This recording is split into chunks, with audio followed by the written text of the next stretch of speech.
I had the opportunity to buy a small mill of my own in the winter of '87, '88. It's red oak. Oh, yeah. And it comes from a tri-state area of West Virginia, actually a four-state area: West Virginia, Virginia, Maryland, and Pennsylvania.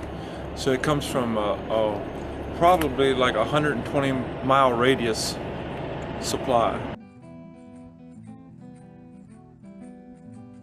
This is logged conventionally with equipment.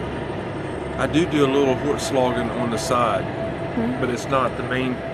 It's not the main part of the enterprise. This was brought in with trucks and harvested with timber loggers or skidders, conventional skidders, which is a four-wheel drive machine with forestry tires on it and cables or grapples that skid the timber from the tree, from the stump to the landing, where we load them onto trucks and deliver to the sawmill. So when the logs come in, individually like you see them there, and my responsibility is to measure and grade and put a value to each of the logs.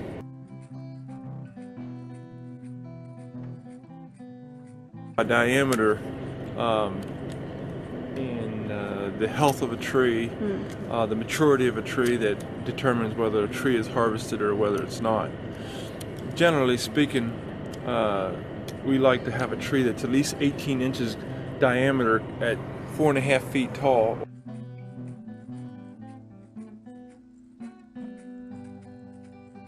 Test height to be a decent merchantable tree. And I purchase logs off of vendors that are other than EB Sawmill. Then EB Sawmill also buys timber on the stump, which we have contractors cut for us. So we have our own stumpage purchases, and then we also buy logs off of other people who buy stumpage.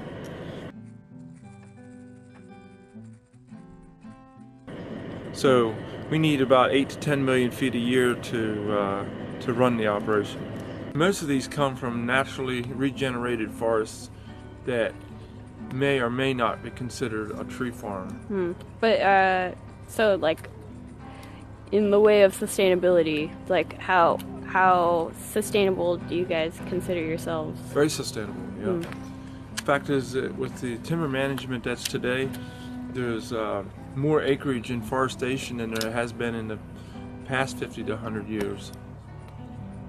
In forestation or deforestation? Forestation. Forestation. Forestation.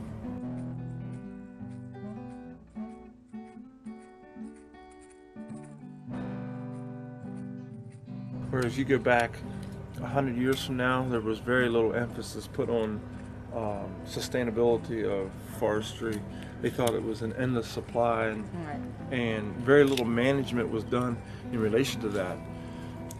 And one of the things that makes it easier to manage it today is the equipment we have to work with today, versus years ago. Large tracts of timber were moved in on.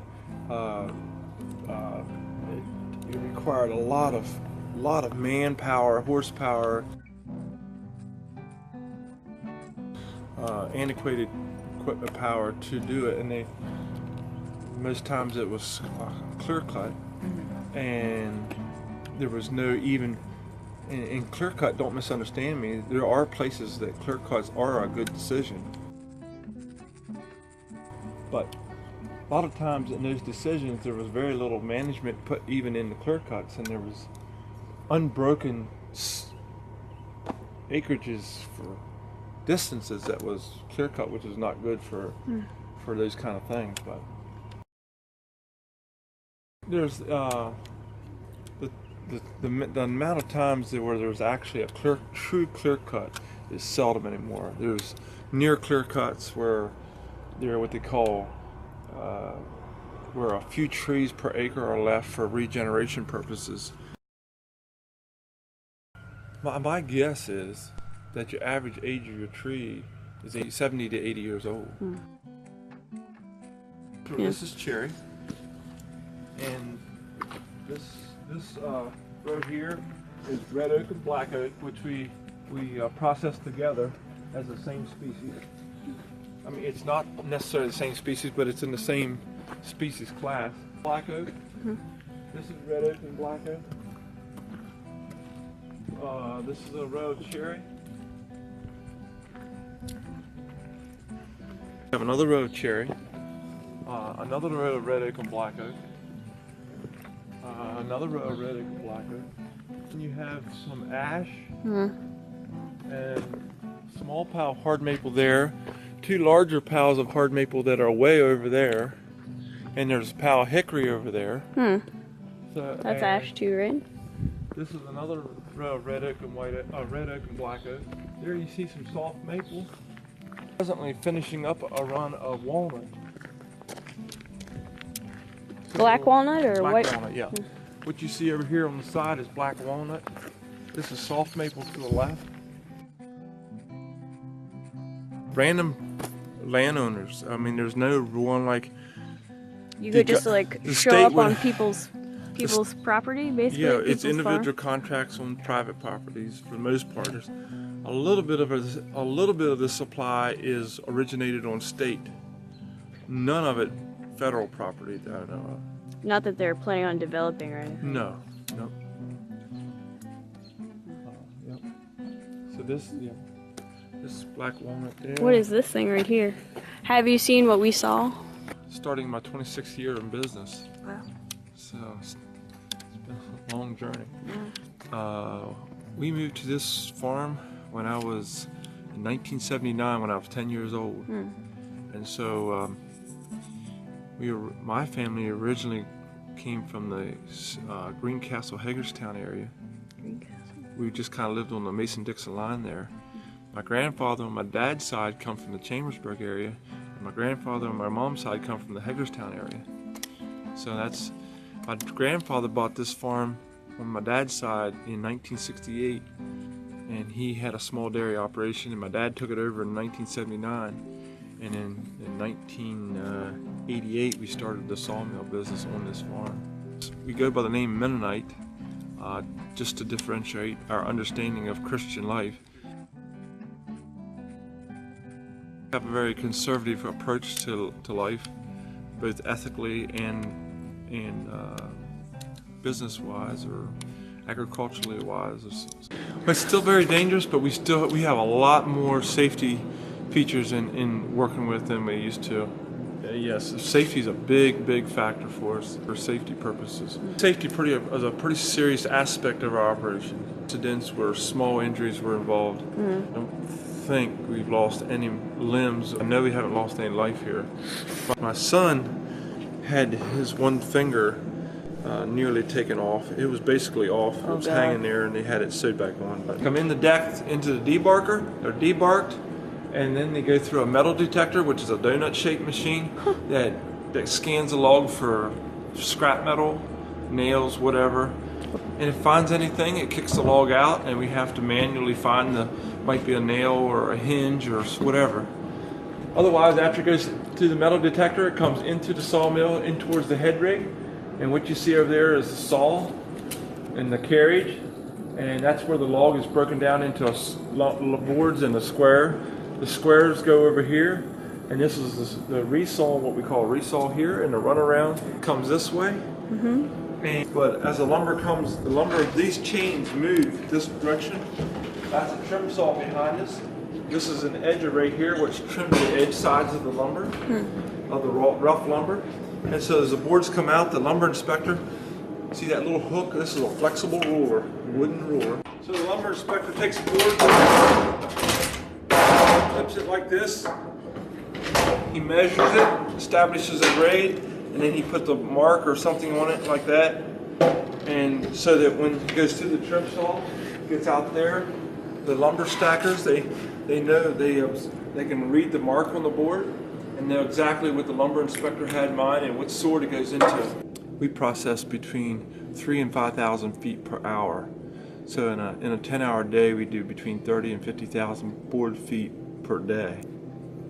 That question is sort of directly in relation to the size of timber. In other words, 500 logs that has 100 board feet average per log, or you may have 1,000 logs with only 50 feet per log. So if you see here, logs vary quite a bit. Actually, what you see there is a below average diameter for us right there. But sometimes, you know, the logs come in here, they're huge. And so you have a lot less number per logs in a day's time than you would when you're working with smaller logs. We've actually been working with larger diameter timber in the recent years than we did previously. Now, some of that is our purchasing goals. We've been focusing on larger diameter timber than we used to years ago. So some of that's not quite exactly in proportion. But generally speaking, we're working with as big or bigger logs than we've ever had. This is the equipment that turns the sawdust into pellets. First of all, we have a drying procedure out there that dries the green sawdust to dry sawdust, and you come in here, go through these extruders, and make pellets like you see over here. Here, I'll show you right here. How soon after the tree is cut down do you guys actually have them here to process? That varies a little bit, but we like it as soon as possible. But it can go anywhere from, you know, the same day it was cut down, it could be delivered in to a month. And this is how we take a bag, put it up there. Here's what you see. Power of gravity. That's what the wood pellets look like. You can make cold cereal out of it. My guess, if you put hot water with it and cooked it long enough, it'd be soft enough to eat. But I don't think you get much nourishment out of it. The heat that grows on you. Ah, very catchy. The brown machine is a grinder for the wood waste. The green machine is a trommel screen that sifts dust out of these malts, and we make pellets out of that malt. And this sawdust here, all this sawdust you see here is all for pellet production. We have a 1.2 megawatt generator, and I think I think that means it has a capacity to generate 1,200 kilowatts per hour, 1,000 kilowatts an hour or something like that. We have grid power to like run our lights, smaller lower amperage voltage, but we don't have power off the grid to run large equipment and stuff. So like these lights are off the grid, but from our day-to-day operation to run the big electric motors and stuff, we generate our own. And we use the exhaust off the generators, the diesel exhaust. We use that in the drying process of the sawdust. We use the heat that comes out of the exhaust to use to dry the sawdust. I didn't even know you could do that. Yeah, I'll show you right over here. We scrub the carbon that comes out of the exhaust, put it into wood, turn it into a pellet, and burn it again. You see that horizontal pipe right there? That's pulling the exhaust away from the power unit to use for a drying heat. Sawdust goes in at like between % moisture, and we have to dry the sawdust down to make a pellet. Yeah. And then through the pelletizing, the extruding process, moisture content of the pellet when you're done. So we're trying to salvage all the energy that's being wasted by the exhaust heat. Of course, there's carbons that come out of the exhaust that goes into the wood. Did you guys design this yourselves? We installed and built all this ourselves, but we had some help of an engineers. We mixed green fresh sawdust in with 1,000 degrees of hot air, and we go through the hammer mills. That's how we take the moisture out of it. The green machine is a hammer mill. The tan machine is a fan or a vacuum or blower is what we should call it. Yeah. And that thing, the tan machine on top is a cyclone, which allows the product to fall out of the air. That's because it's pressurized air. So the steam, if you see the vent on the top left, very tip top, that's where the steam comes out. The vent for the steam comes out of there. And then the dry material falls down that cyclone into the silo. That's pretty awesome. Yeah.